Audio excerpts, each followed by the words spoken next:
All right, well, I think we'll go ahead and get started. We want to welcome everyone to our March evening meeting for the Project Management Institute Western Idaho chapter. My name is Tanisha Townsend, and I am the VP of Programs. So we're going to jump in here. We'll start with membership. Hi, everyone. Tanisha, can you hear me? Yes, I can, Karen. All right, perfect. All right, well, so we are holding at 560 members in our organization, but since our last meeting, we actually have 12 new members, and you can see them listed here. Hopefully some of them have joined us here tonight, but we want to welcome each and every one of you. I'm so glad that you've decided to join us in PMI WIC. Next slide. Anniversaries. We have several one-year anniversaries. Zach, Kenny, Cheyenne, Tammy. I think I saw Tammy on here, so glad you stuck out with us for the past year. Thanks for that, Jonathan and Colin. And 5 years, we have Steve and Douglas.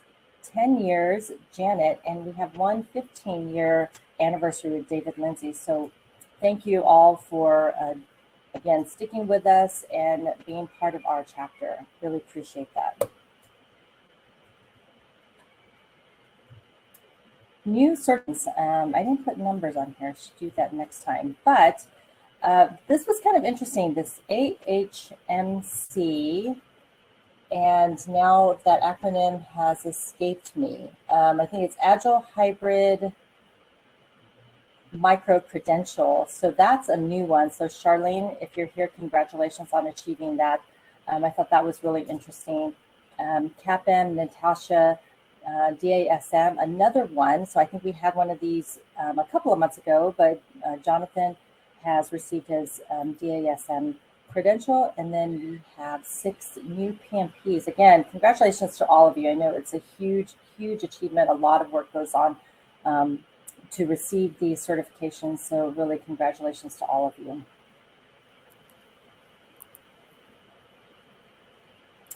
The member raffle. So for January, February, so I combined that raffle, if you remember, into one. So Dr. Nikolay Mirin has won the raffle for January, February. So congratulations. I'll be sending out an email with some information about that. So be on the lookout for that email if you are on the call tonight. So the March criteria, if you remember, is to attend this evening event. So all of you who are members of PMI WIC are in the raffle for this month. Or if you've registered for the PDD, you're also in for the raffle. So I will be drawing that name here after the end of March. And then for April, the criteria, along with being, again, new and renewed members, new certifications, is to attend our April evening event. And I won't spoil anything about the April event, but that'll be coming up with some details around that later on in the slides. Finally, this is just kind of informational out there. I've had this slide out there for the last couple of months, just kind of a reminder about the different categories of our membership. So individuals, which really is for most of us, you're still working in the field. Student, I'm looking at the slide and the numbering is off. I thought I had fixed that this time, but apparently not. So student is another type of category. You must be enrolled in a full-time degree granting college or university, and you can get a special discount as a student. If you're a retiree and have been in good standing for the past 5 years, you also receive a discount in your PMI membership. And additionally, there is a group option for 15 plus individuals in an organization. So it just makes it a little bit easier, especially if your company or organization will be paying for your membership in PMI and PMI WIC. There is this group option. It just kind of makes it a lot easier to enroll in PMI. But if you have any questions about any of these, feel free to reach out to me at the email hello. And finally, I think this is my last slide. Again, this is informational. It's been out here for a little while. And you should have seen this in many of our communications, but ProjectBytes, it's a, like it says, a digital learning platform with 20-minute video and audio sound bites. And so, if you were to sign up for ProjectBytes, and it is free to PMI WIC members, so you must be a PMI WIC member to get access to ProjectBytes for free. Otherwise, a $90 registration. But you listen to 3 20-minute videos or audio bites, and you'll receive 1 PDU. So it's really great. They have a lot of good content out there. So again, if you have any questions about this, feel free to reach out to me.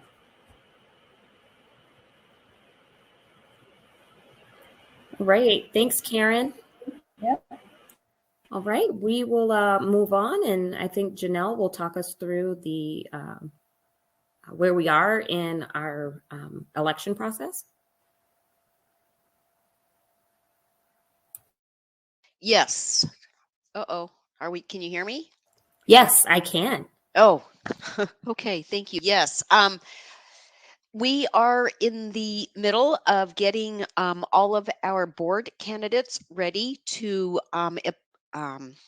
be sent up to PMI Global. So that means if you have applied for a position on our board, then I am waiting for your headshots and your bios, and then those will get sent to PMI Global, and then they will do set up all of the election. So that's what's happening through the end of March. In April, through May, actually, it will be a time when at the April dinner meeting, you will have an opportunity to speak to everybody if you would like, introduce yourself. And then after that, the election process starts, and that goes through the end of May. So April, please plan to attend the April meeting, dinner meeting. And then after that, then the election process starts, where the PMI Global will send out the election email, and all of the PMI WIC members will have an opportunity to vote. And then we will hear the results by the end of May and announce those in June. So that's what I have. Great. Thanks, Janelle. All right. I guess I'll cover this. I don't see Michelle on the stage, so I will cover this. Looks like we are looking for some folks to volunteer to help support our social media team. So if you are interested in that, please contact Michelle Marsh at the email listed on the screen. We definitely welcome volunteers for all of our board positions could use volunteers. So anything that you're interested in, we encourage you to just reach out. So just to let you know, we encourage you to follow us on LinkedIn, Facebook, Instagram, and Twitter. We're currently at 954 followers and growing. So if you've not yet followed us on one of those platforms or all of them, please go out there and do so. And also check out our speaker presentation recordings on our YouTube channel and subscribe there. All right, we will talk finances with Becky. Let's see if she's out here.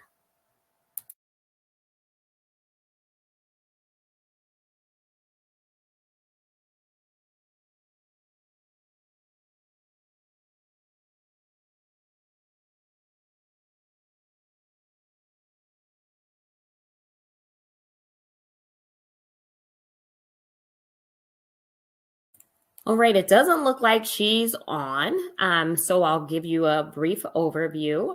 Looks like we have some slight upticks in our income as a chapter as we've started some of the boot camps, and so we're really excited about that. And so other than that, we've been pretty much holding flat, except for the increase that we're seeing as a result of the boot camps.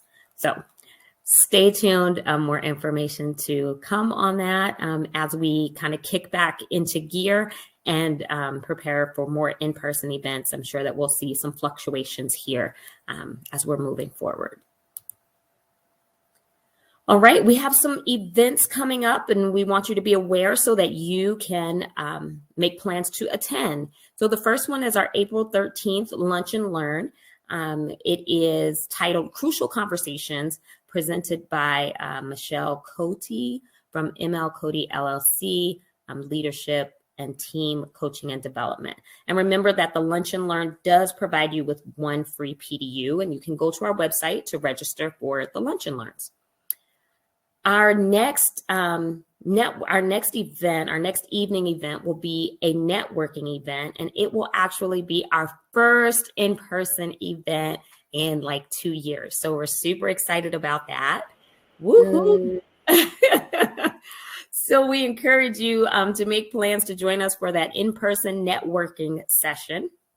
Again, we will just be doing some networking, getting reacquainted with everyone, meeting all our new members, folks who've reactivated, all of the things. And you'll also have an opportunity to hear from our board candidates at that meeting.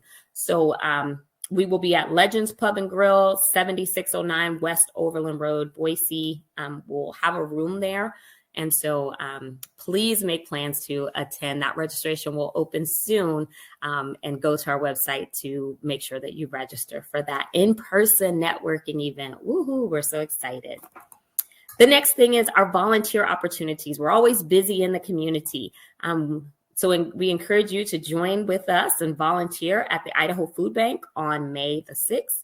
You will earn up to 2 free PDUs for that event. So again, go to our website. All of the information and registration information is available out there. All right. Let's see. I'm not sure if Cheryl's here. I think she talks to these training sessions. Let me just see if Cheryl, are you on? She's out today. She's out. Okay, perfect. All right. Well, I will go over this, I guess. So let's see. So we had some in-person trainings that were scheduled, but we're moving them out. So they have been canceled and they'll possibly be moving to June 2022. So stay tuned for more information on when these exam preps will be taking place. If you're interested, make sure that you just keep watching our website or send us an email if you need some additional information. All right. I think we have Craig on. Yeah, I'll give you a break, Tanisha. Thanks. I'm here. No problem. Get some water. So Professional Development Day. This is the same slide I showed last month because we've moved it to September. I want to keep it in everybody's mind that it's there. The tickets are on sale. We went ahead and opened that Yapsity site.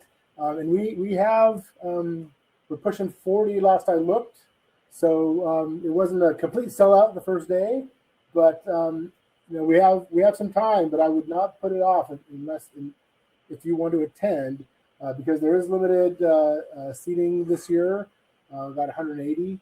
So please, if you know you're going to go to it, let's go ahead and plan ahead, put that on your calendar, get some tickets, and it's going to be a great time in September. And you'll be entered into the raffle if you buy tickets, by the end of the month? By the end of March, yep. The end of March, you get into the raffle. So there you go. That's all I got. Let me show you your background. All right, thank you. All right, and we are ready for our featured event, tonight's presentation, looking back at 2021 for trends, themes, and lessons learned in cybersecurity. So let me take a moment to introduce our speaker, Mr. Eric Regnier. He is a project manager and IT consultant for ZAG Technical Services, specializing in the implementation of cybersecurity solutions within organizations. He is a former U.S. Navy submarine officer with master's degrees in technology, policy, and computer science, holding professional certifications in CISSP, CCSP, and the PMP. So without any further ado, we would like to welcome Eric tonight. We're so thankful for you taking time to join us tonight. So as I'm going to stop sharing as soon as this lets me. Doesn't look like it wants to let me. Eric, see if you can just take over sharing. There we go. Perfect. So you should be able to share your screen now. So just to give a couple housekeeping rules, Eric does want this to be a very collaborative event. And so we encourage you to, on your right-hand side of your screen, you'll see two tabs. One will say event, one will say session. We want you to click on the sessions tab and use the Q&A sub-tab under that. That's where we are asking that if you have any questions or comments as the presentation is going on, that you share them there and Eric will address them, or I'll read them to him if he's, mid share. So again, we want this to be a collaborative interaction. And without any further ado, Eric, we thank you so much for joining us. Take it away.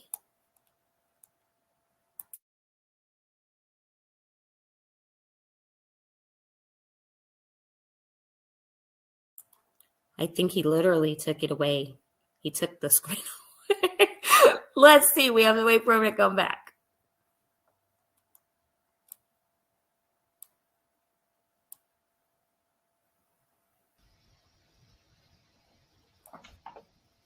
Eric, can you hear me? I can hear you now. Can you hear me? Yep, I can. So, did you miss your whole introduction? It was amazing. No, I didn't. I missed the part where I was talking to the audience and no one could hear me. So I apologize for that. Are you able to see my screen now? I can't see it, but it's blinking in and out. Look, okay, mate. It's still blinking. George, are you seeing it blink? That's very odd, everyone. I really apologize for this. And yeah, Denise, I was seeing it as well. Yep. So let's try it this way. That looks better. Are you seeing it full screen, though? I don't think that you We are not. All right, let's try this one more time, everybody.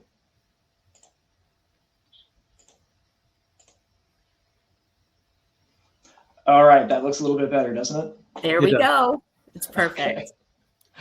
All right. Well, thank you very much for the kind introduction, Tanisha. Thank you, everyone, for bearing with us through these technical difficulties. And I appreciate the opportunity to spend some time with you this evening talking about these trends and themes in cybersecurity that I've teased out from 2021. I do want to mention that we certainly intend this to be a retrospective on 2021, but not necessarily from like a historical perspective or historical appreciation. This is very much intended to be trends and themes that we can carry forward with us into 2022 and beyond to help carry our organizations forward as professionals within our field, within the realities of the landscape that we're operating within. So that'll be the objective of the discussion this evening, and we built in some time at the end to discuss some current events that will feed into some of these trends and themes that we speak about this evening. So with that, let's jump into it. The agenda for our conversation this evening is as shown on the slide. We'll begin with a discussion and evolution of the cybercrime landscape, how the cyber criminals are organizations to perpetrate attacks against companies within all sectors, but then we'll embark upon a discussion of attacks on critical infrastructure companies in particular, and the implications that those attacks have for us as professionals and for the country at large. Having talked about the criminals themselves and the attacks that they perpetrate, we'll then take a regulatory approach to these matters, talk about trends and themes in the regulatory and insurance environment, really how those two sectors are trying to keep pace with the cyber criminals. And then for our final two themes, we'll talk. We'll adopt a company-centric approach and consider data governance or lack thereof and how that can present some residual risk to companies that they carry with them on a daily basis that puts them at a greater risk and susceptibility to some of the types of cyber attacks that the criminals like to wage. And then finish with the discussion of vendor risk management and how companies operate within a system of larger systems in the corporate and supply landscape. So to begin a discussion of our first theme from 2021, we'll discuss evolutions in the cybercrime landscape, with the first aspect of this really being professionalization of cyber gangs. You might recall mention of the script kiddies, teenagers in their basements looking to wreak havoc on the internet from years ago. That is no longer the case. The cyber criminal organizations operating today are highly motivated, highly organized, and highly capable businesses that are seeking to innovate their business models with the objective of maximizing their revenue. They're really good and really ruthless at doing exactly that, as the rest of the speaking points that I'll discuss in this slide really build towards. With the next aspect of this being these cyber criminal organizations seeking to, again, innovate their business models and adapt really recurring revenue models where they seek to re-victimize companies that they've already successfully executed successful criminal attacks on. What we're seeing is that the criminals, after conducting their initial ransomware attack, they're looking for an opportunity to re-monetize that event. And by some reports, up to 80% of companies that either elect or are forced to pay a criminal's initial ransomware demand will experience a second ransomware attack, usually from that exact same actor that had perpetrated the first. And why is this? Well, when an organization pays a ransom, they're demonstrating at least two things to cyber criminals, broadcasting really. The first is that they were forced to pay the ransom. They lack the ability to recover themselves with backups organic with the company itself. And they were willing to pay the ransom in order to recover their systems. So that's a perfect recipe for inviting the criminals back in, absent drastic measures to course correct after the initial event. So again, up to 80% of companies are experiencing this re-victimization that I spoke to, building towards the theme of professionalization of the cyber gangs that are out there. The next aspect of this professionalization pertains to the development of dark web marketplaces that supports exchange of goods and services between these criminal organizations. These are marketplaces that have sprung up on the dark web outside of regulatory surveillance and largely outside of law enforcement's ability to interdict, where criminals buy and sell, produce exploits amongst themselves, developing new ways to compromise organizations and leasing them between each other, oftentimes with really innovative tiered pricing models based upon like the recency of the exploit that these companies are targeting. And then buying and selling reconnaissance details about companies. You know, who's the CEO, who's in the C-suite? How might this company be potentially vulnerable to inform other companies in successfully waging criminal attacks against the enterprise?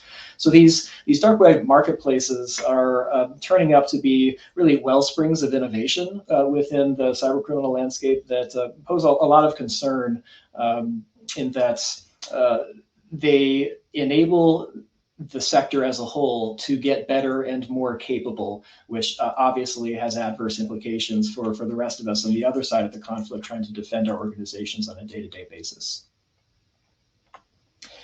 Going along with those marketplaces, there's one specific aspect of those marketplaces that I'd like to discuss, and this really pertains to that business saying that I think that many of you will have heard before, that in business, it's best to do the thing that you are best at and outsource the rest.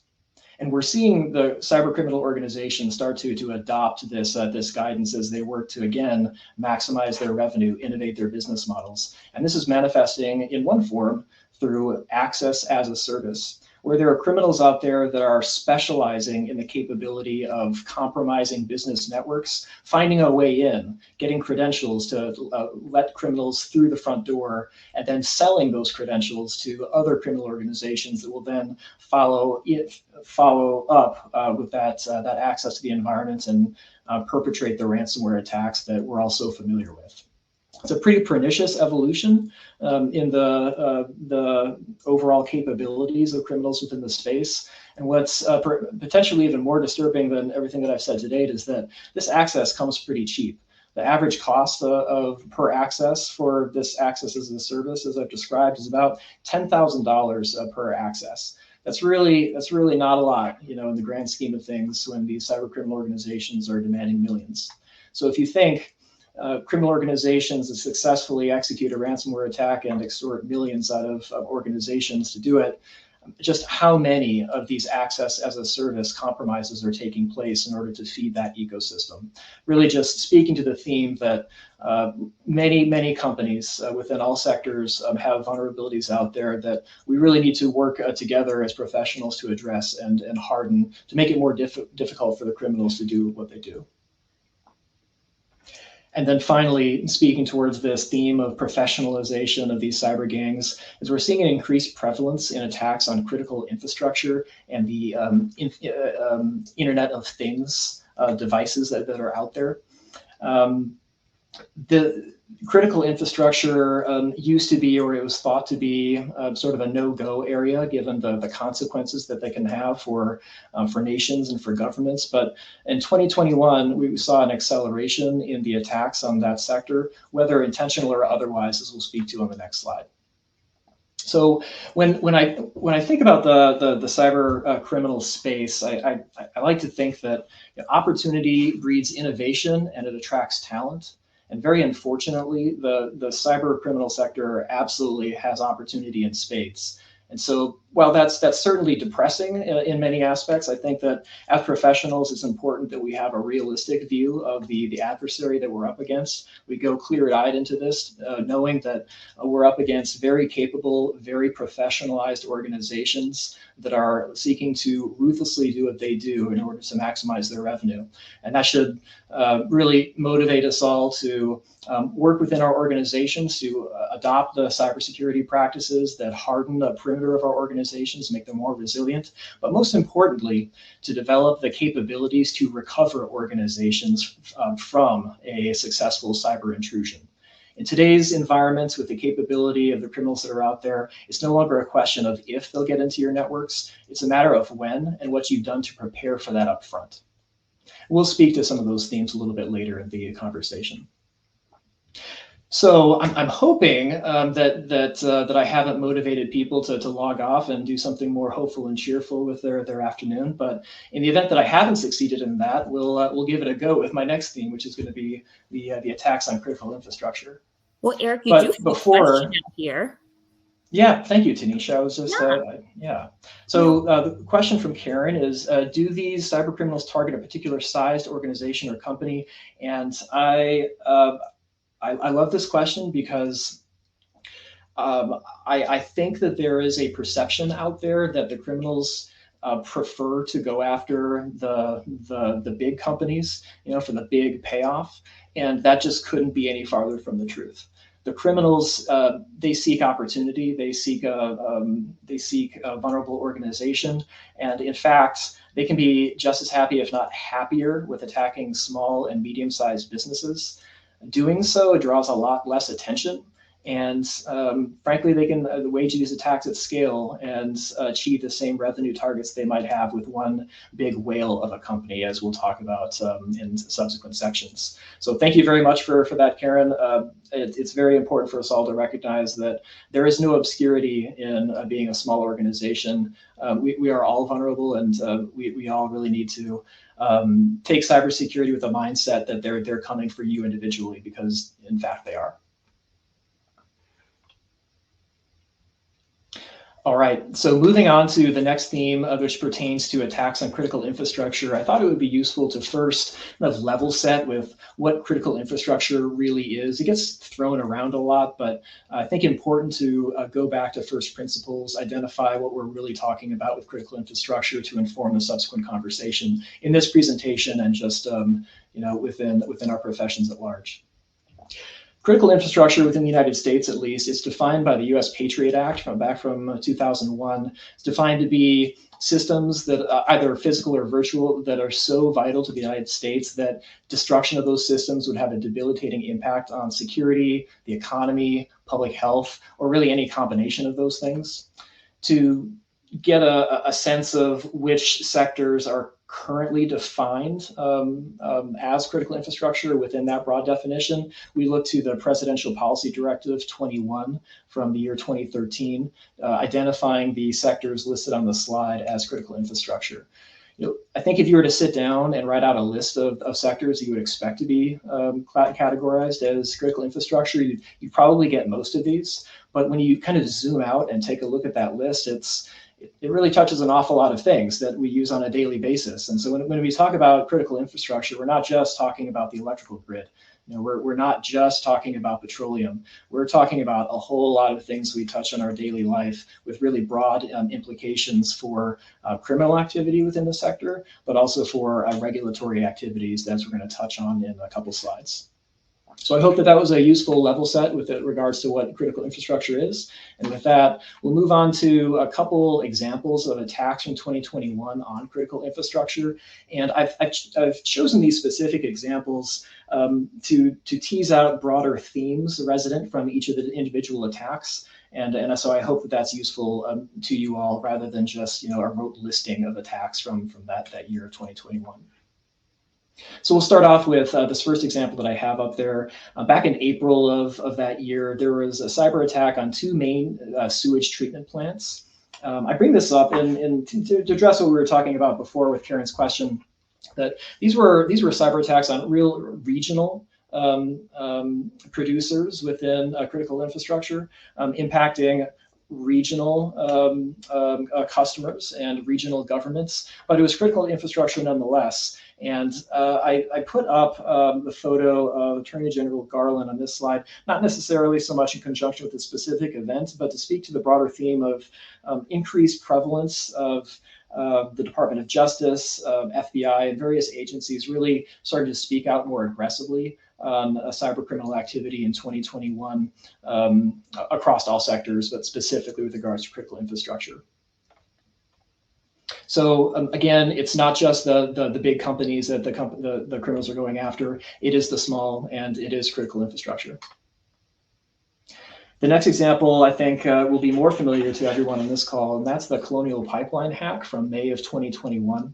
Everyone, I'm sure, will recall the dramatic news headlines of widespread gas shortages along the eastern seaboard down into the Gulf states, and dramatic videos of people trying to ferry away gasoline in makeshift portable carriers and long gas lines, etc. So I bring up this example for two reasons.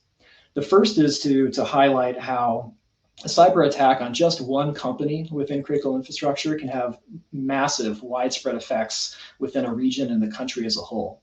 Certainly, residents within those states were personally impacted, but really everybody in the nation was due to elevated gas prices throughout the duration of that attack.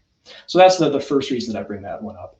The second reason that I bring up this specific attack is that I think that it really highlights the pernicious nature of these attacks and how decisions made by companies through the recovery phase of a attack can have implications and consequences for them in the months and years following. So what do I mean by that?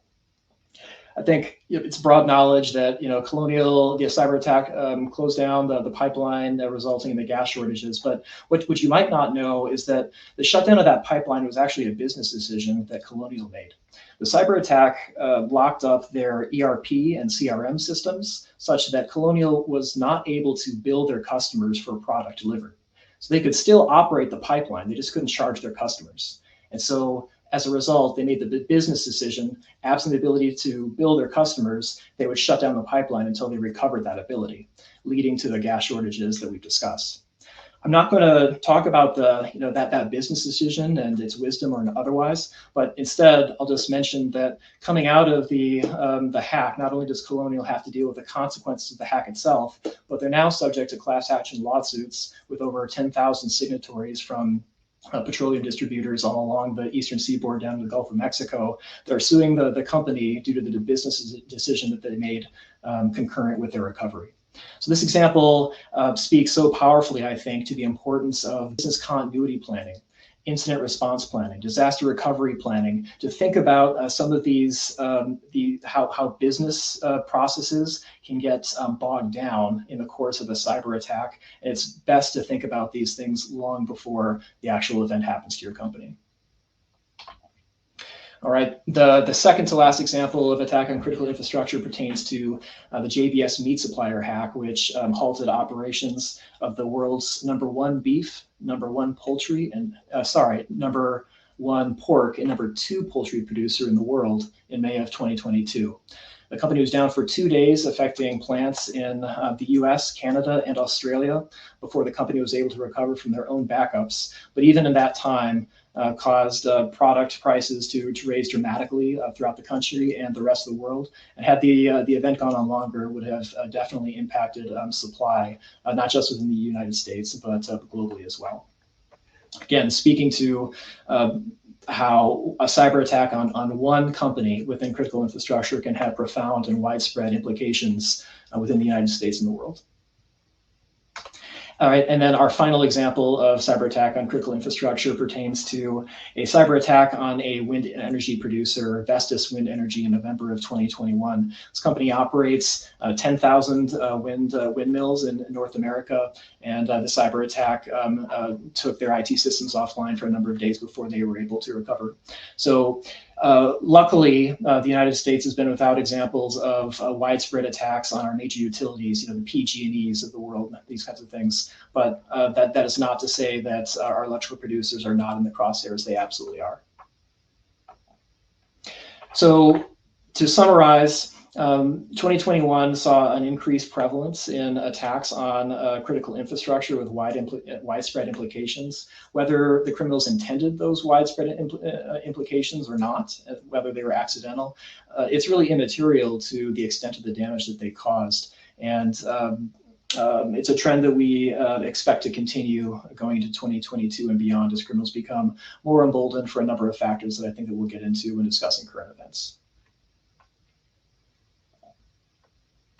All right, so enough of the depressing stuff, or at least the depressing stuff that pertains to the criminals directly. And we're going to pivot to discuss the third trend that we've teased out from 2021, and that's trends in the regulatory environment and the legal environment. This is how are those two sectors trying to keep pace with the cyber criminals. We'll first discuss the potential for ransomware payment bans.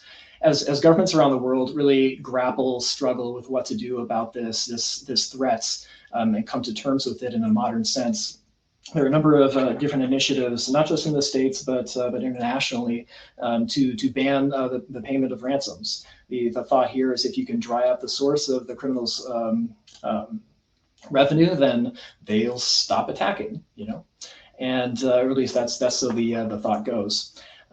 So within the United States, there is an effort to do this, or at least within one targeted sector. There's a bill sitting in committee within the House of Representatives, the Ransomware and Financial Stability Act, which would prevent financial institutions of a certain type within the states of paying ransoms in excess of $100,000 without the authorization of the government. And so, lots of pros and cons on this topic, and I won't get into them here, but I just mentioned this as a possibility that of governments enacting regulations like this in the future as they struggle to adapt to this threat and to do something about it.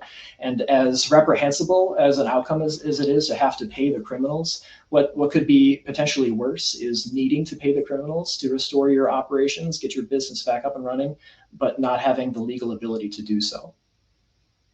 So within that potential reality, I assert that that's even more motivation for all of us to work within our organizations to hopefully implement the projects that many of you have already done, hopefully, within your companies to harden their defensive posture, but more importantly, in my view, to develop those disaster recovery capabilities to enable the business to recover itself from attack and not rely on ransoms to restore operations.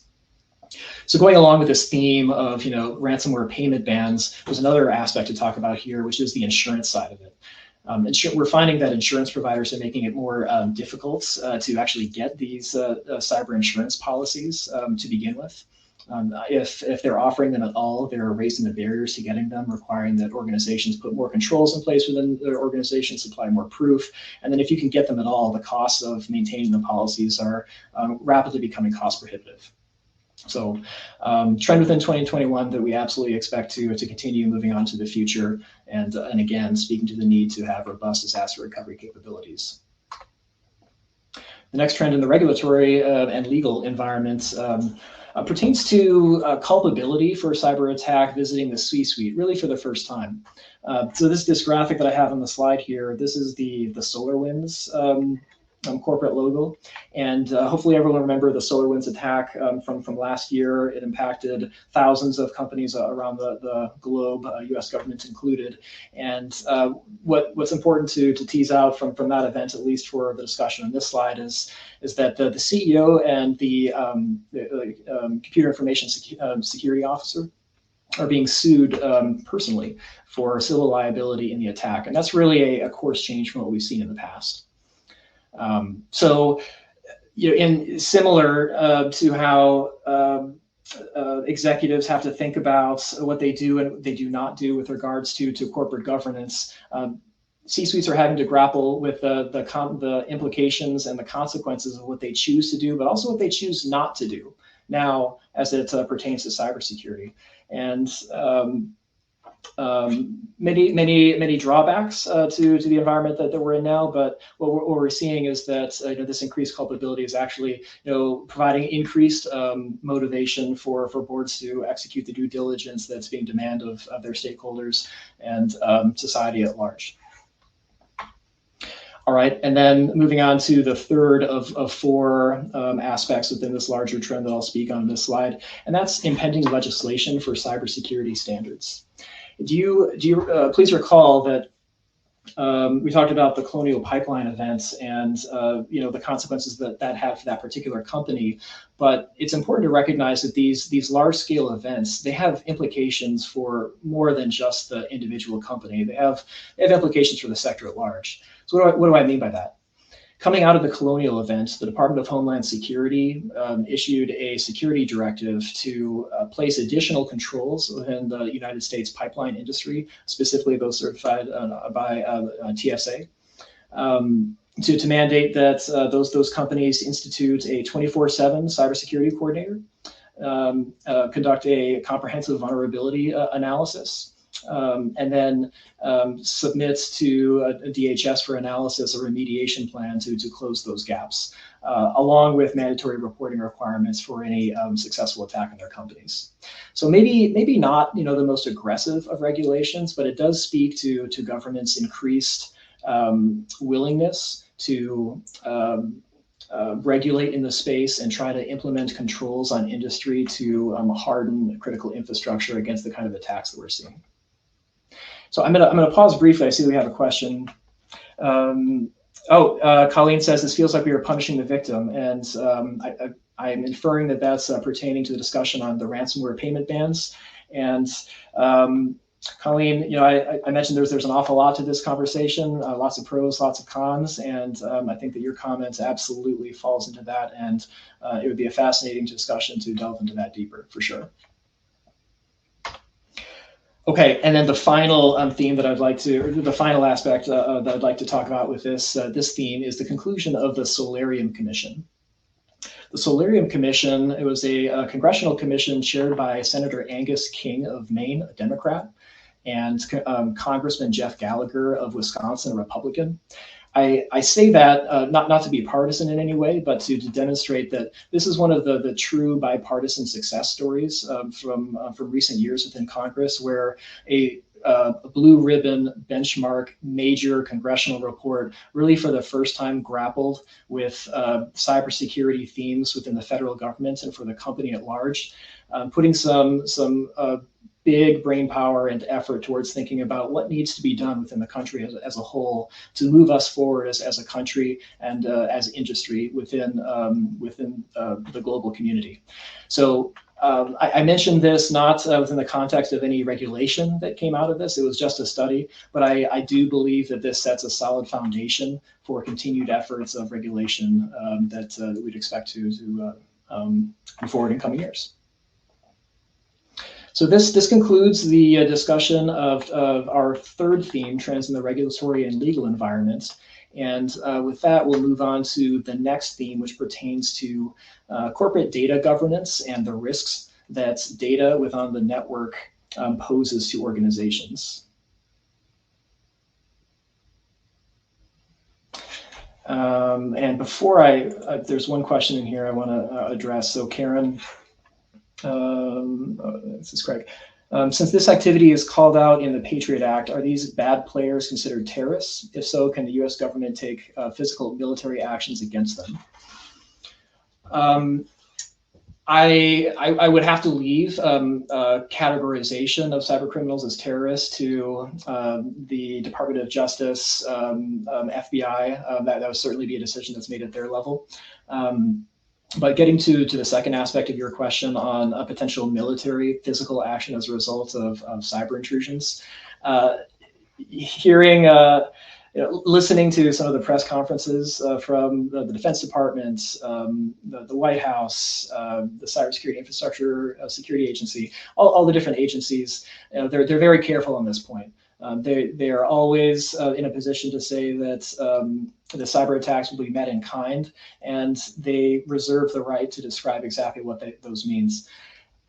Coming from the military, unfortunately, I didn't have the opportunity to serve in any of the military cyber related commands, nor did I have the opportunity to serve within the National Security Agency. But what I will say is that I met enough people in my time that did, and I'm aware enough of their activities to tell you that we have an extremely capable response capability within this space, and I am certain that we broadcast those capabilities within the right channels globally, such that it's known what the consequences of cyber intrusions would be.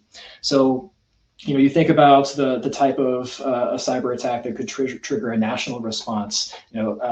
Disabling PG&E, for example.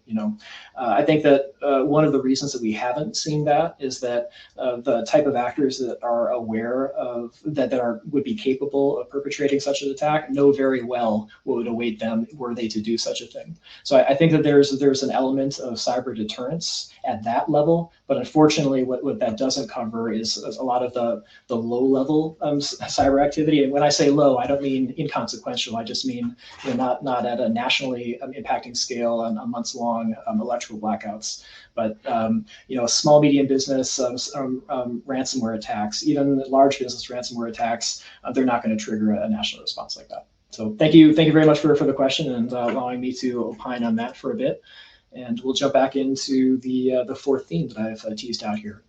Again, speaking to corporate data governance and the consequences and implications that can have for cybercrime. So before I really tease that out further, again, another level setting thing, I'll just talk about briefly some of the privacy regulations that are already enacted around the world. You see them listed up on the slide here. We got the GDPR over in the European Union. Here in the U.S., of course, we've got the Privacy Act, which does touch on electronic communications. HIPAA, of course, touching on electronic records, and then the CCPA, the California Consumer Protection Act, having a lot of provisions pertaining to breaches of personal information within the cyber realm being one of them. So I want to dive into what the CCPA has to say about this, specifically the consequences of inappropriately leaking personal information, again, can pose to companies. And then I'm really going to bring that to life on the next slide to show you just how big a risk this poses to companies. So on the slide here, I've got this section of the California Civil Code that pertains to this California Consumer Protection Act I just referenced. And that speaks to consequences inherent in a business's violation of their duty to implement and maintain reasonable security procedures to protect personally identifiable information within their control. The consequences of divulging that type of information under this law will be not less than $100 and not more than $750, or actual damages, whichever is greater. So that's just for one record, minimum 100, maximum of 750 under the code, unless the damages are greater. But keep in mind, that's just per record. Okay, that's per individual record that is perhaps leaked from a business. And let's scale that up to the size of that businesses interact with on this next slide here. All right. So IBM publishes an annual report on the cost of a data breach. It's a comprehensive analysis over 560 businesses around the globe, 17 countries. I'm trying to analyze how costly are these data breach events when they happen. And the unfortunate, disturbing, and alarming result from that is that these data breaches cost up into the millions of dollars to the companies that end up breaching this data. Right, whether they intentionally did it or whether criminals exfiltrated it from their organizations and leaked it for them. The average cost per record was $180, and it's important to recognize that when these breaches occur, it's not just the fines that are levied on companies that's so harmful to their business operations, or the class action lawsuits that might happen, but it's the lost business that can be so difficult for companies coming out of events like this, the reputational harm that they take when it's demonstrated that they lack the capability to protect sensitive information. So really, really pernicious aspect of cybercrime, where these criminals, as I mentioned before, seeking to innovate their business models and identify opportunities for recurring revenue models, they work to not just execute their first ransomware attack and then call it good and move on to another company. No, instead, on the lead up to their ransomware attack, they're getting armed with the knowledge that this data is so valuable and so risky to organizations. They'll spend weeks and months up to their ransomware attack scouring the organization for sensitive data and then exfiltrating it from the company, storing it in their own data stores, such that months after they've completed their ransomware attack, whether that was successful or not successful, they'll come back to the business and say, hey, I have this sensitive data that you were supposed to control. You didn't. We have it. How much money will you pay us to keep it secret? Here's our starting offer, kind of thing. All right. So again, speaking to not just the innovation of the criminals and doing what they do, but also speaking to the potential risk of data that companies hold on their networks on a day-to-day basis. So scaling up kind of what we talked about on the previous slide with the minimum and maximum costs of a data breach. Let's bring this home to like one individual file. So let's talk about one individual hypothetical file that contains 10,000 records. Now, this could be from an ERP system. This could be the size of an export from many human resources systems. Let's say that you have this one file with 10,000 PII records on your system. The criminals exfiltrate this one file that could potentially cost the organization anywhere from about $1 million to $9 million or so. Sorry, $8 million or so. Right, with the average cost of about $2 million. Right, so this starts to get really risky and scale up pretty quickly. So that's lots of doom and gloom. I get that, but why do I bring all this up, and what can we do about it? The key recommendations coming out from the IBM's report and my own recommendations is to invest in governance, risk management, and compliance, but specifically within data governance. The really unfortunate aspect of a lot of these data breaches is that the data that the companies are being extorted for all these millions of dollars, it was never necessary for the company to hold to begin with. It was some old record that was generated years ago, used once and forgotten about, and left in some dark corner of their network that the criminals found, because that's exactly what they do, and they exfiltrated it and they extorted you for it. But what's so disappointing and awful about that scenario is that had the company deleted that file after its useful lifetime was completed, or stored that sensitive data in a more secure storage location, they could have mitigated all those millions of dollars of risks and really hardened their organization against the type of criminal conduct and extortion that the criminals are absolutely seeking to perpetrate. So there's lots that can be done here without fancy technology. This can look like implementing a robust data governance policy within the organization that just gives clear guidance to people on where to store sensitive data types, personal information, PII, but healthcare records, company secrets, company financial data, in more protected locations on the network. Perhaps you have encrypted file stores, these types of things. Perhaps you contract with a cloud service for these types of things, but just having a policy in place to get people doing the right thing and empowering the organization to delete known PII in the network that's no longer needed, it can go a long way towards mitigating some of these types of risks. So this theme from 2021 really just speaks to the criminals innovating on their business model and identifying an untapped potential to increase their revenues, and what companies can do to try to address it within their networks. All right, and then let's see. I've got another question here. Michelle's asking, how long does the impact of a data breach linger? Well, thank you for that question, Michelle. That's difficult to determine in any finite way, just because of the reputational harm that it accrues. I haven't seen good data for like the average recovery time for a company's reputation, or average time to recovery of lost business after a breach or anything like that. But just think about any other event where you lose the confidence of your customers and how long it takes to win back new ones, much less the ones that you lost. And it's easy to see that the consequences can linger for years, if not decades.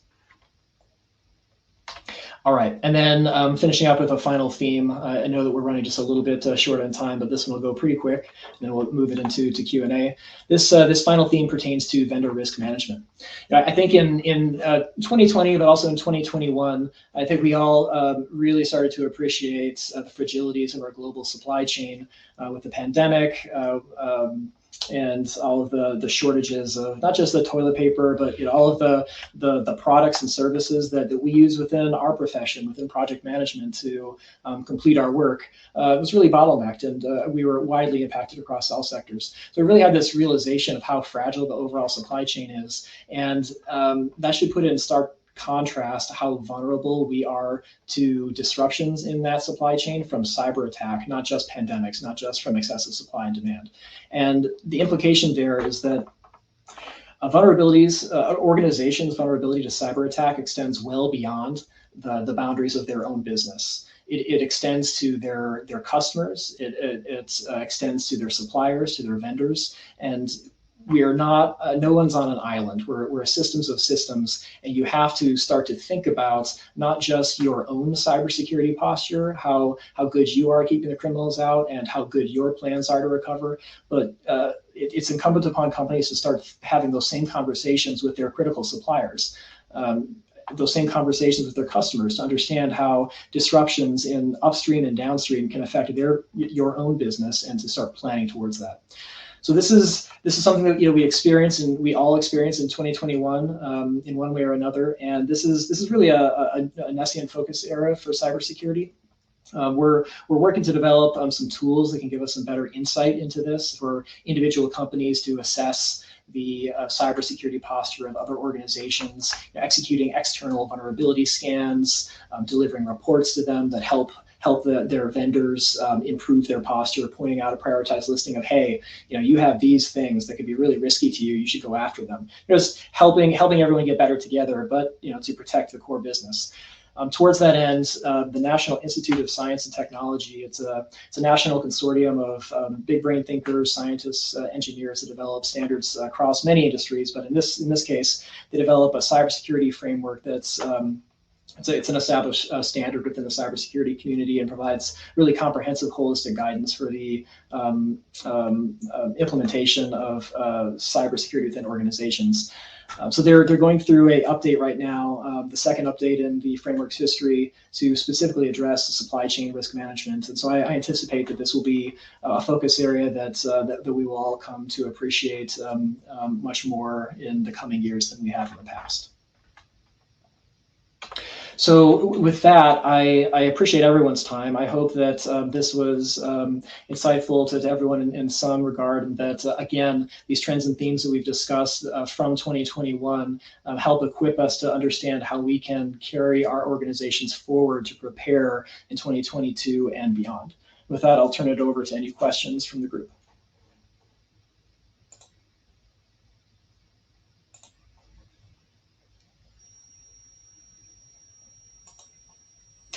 Okay, so I have a question from Colleen. She asks, cybersecurity hardening doesn't come for free. Any advice for how we can make our business partners value the security work as much as their new feature work? Now, when you say business partners, so these are the companies that you work for in project management capabilities.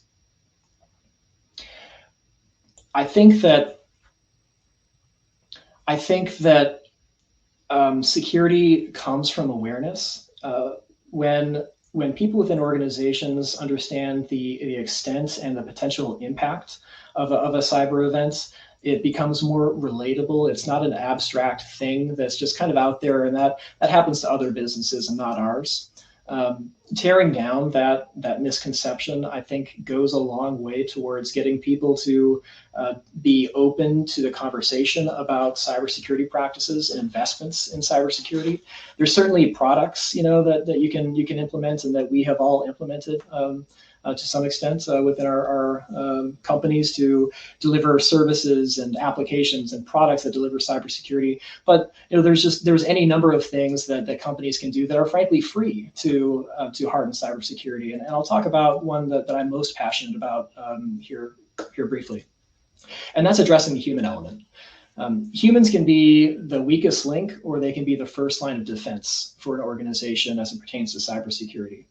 Having routine conversations with a company's employees about what phishing emails are, these emails that come in that have these malicious links that download malware onto the computer and give the criminals that initial foothold into the environment that they need to perpetrate their attack. Teaching employees how to recognize a phishing email and what to do about it is so critical to improving a company's cybersecurity posture, and you can start doing that with just conversations. Of course, there's products that you can purchase to implement really robust security awareness training programs, and companies that can do it. I think that proves to be cheap money in the long run. But just conversations about cybersecurity, keeping it front of mind for people as they go about the chaos of their day, with all the competing priorities, to just have that one moment of pause before they click on a link to think, wait a minute, is there something about this that doesn't quite look right? Is this what I should talk to somebody about? This can have profound implications. All right. Okay, Michelle asks, what is the first steps an organization can take towards proactively mitigating cyber attacks? So Michelle asks, what are the first steps that an organization can take towards proactively mitigating cyber attacks? The first thing that an organization can do is to gain an understanding of its own vulnerabilities. Like, how bad is it, and what do I need to do about it? You're not going to be able to address everything that comes up on a vulnerability scan or a penetration test, but you can address the things that come up, the heavy hitters, the critical things. So I would say, number one, what organizations should do to take that first step towards hardening their cybersecurity posture is to understand what risks they have within the environment. You can do this with vulnerability scans that can be contracted through third parties.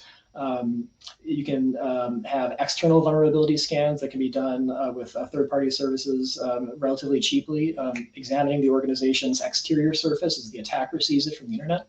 And that can provide some really great insight onto some red alarm issues that are resident on lots of companies' networks. Having the remote desktop protocol open to the internet. This is a protocol that allows remote employees to access internal systems. Having that open to the internet is a critical vulnerability that the criminals look for. And so investing in just a simple scanner that can identify if you have that open or not can equip you with the knowledge that you need to go close a vulnerability that's open. So getting that initial awareness, that as-is state, having vulnerability scanning, and if you can do it, penetration testing to get an expert in to really stress your systems and see where your vulnerabilities are, catalog them, and prioritize them for you is a really crucial first step.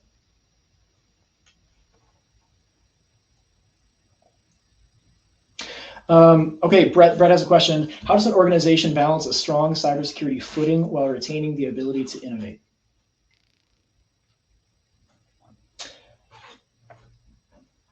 One of the and Brett, I'm not saying that this is what you're saying, just in advance, but one of the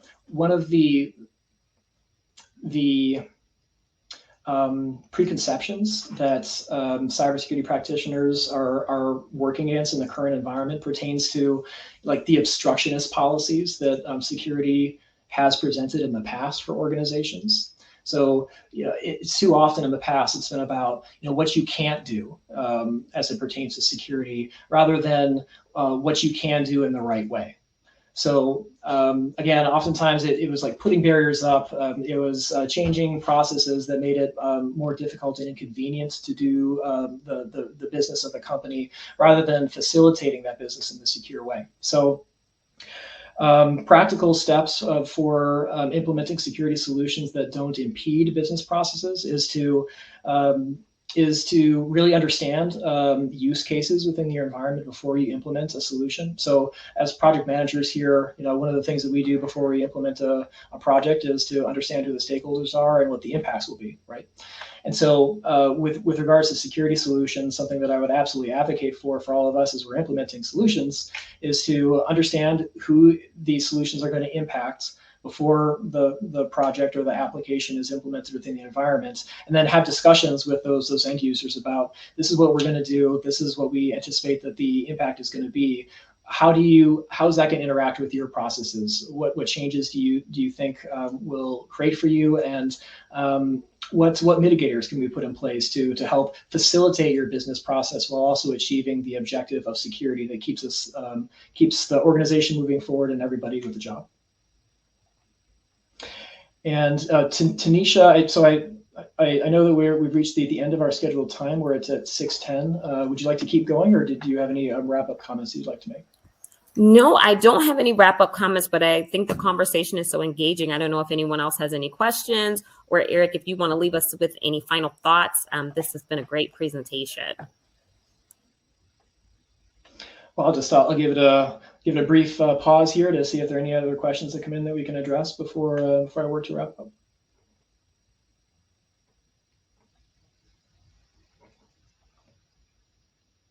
Okay, so again, big thank you to all of you for investing some time this evening to engage on these themes, to identify where at least one person sees a cybersecurity moving in the future, and so just a couple steps on what we can do to work within our organizations to implement some of the measures that are known to make it more difficult for the criminals to attack our networks and to survive and persevere when they do. All right, so it's the basic things that many of us have been doing, implementing MFA within organizations, making sure that everyone has strong passwords, working within organizations to build a culture of security so that people understand the severity of the threat that's out there. They understand what phishing means. They know what to look for. They have that questioning attitude to keep security front of mind as they're going through their email and their busy days to protect the organization against these kinds of attacks. And then again, most importantly in my mind, ensuring that the company has a robust capability of recovering its business processes by itself and not relying on paying a ransom to recover business systems. So all critical things that I think we can work within our organizations to affect. And again, I appreciate everyone's time and the opportunity to speak with you. Thank you so much, Eric. Thank you, everyone, for joining. Have a great rest of your evening. And remember, next month we're in person for our networking and meet the candidates. So join us there. Thanks again, Eric. Have a great night, everyone.